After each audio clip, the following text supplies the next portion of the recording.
સંકલન સમિતિની અંદર અગાઉ સંકલનના પણ પ્રશ્નોનું હજુ નિરાકરણ નથી આવ્યું અને આ પ્રશ્ન સંકલન સમિતિ એટલી મહત્ત્વની બેઠક હોય છે કે એ દર મહિનાના ત્રીજા શનિવારે આ સંકલન સમિતિની બેઠક થતી હોય છે. તમામ વિસ્તારના ધારાસભ્યશ્રી અને સંસદ સભ્યશ્રી અને જિલ્લા પંચાયતના પ્રમુખશ્રીથી માંડીને તમામ હોદ્દેદારો ત્યાં ઉપસ્થિત હોય છે.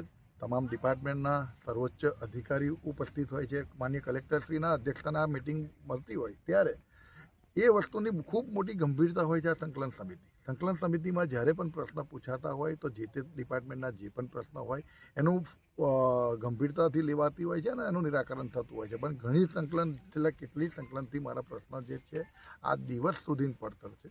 એનું કોઈ નિરાકરણ પણ નથી આવ્યું, નથી એવા કોઈ પ્રયત્ન પણ થયા કે એનું નિરાકરણ આવે.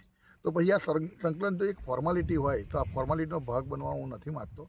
આ સંકલનનો માત્ર ને માત્ર એટલા માટે જ હું આ સંકલનનો એક ભાગ બનવા નથી માગતો કે હું મેસેજ એવો આપવા માગું છું કે સંકલન સમિતિને ખૂબ ગંભીરતાથી લે અને આવનારી ફરી સંકલનની અંદર એને ફોર્માલિટી તરીકે નહીં પણ એક મહત્વની બેઠક તરીકે લેવાય એના માટેનો એક મેસેજ. આપ એકલા કે જિલ્લાના તમામ ધારાસભ્યો હાજર બીજા જિલ્લાના અમારા 4 ધારાસભ્ય મિત્રો સાથે વાત નથી થઈ. આ તો તમારા મીડિયાના મિત્રોએ મને પૂછ્યું કે આજે સંકલનમાં જવાના છો તો મેં કીધું હું સંકલનનો આજે ભાગ બનવાનો નથી.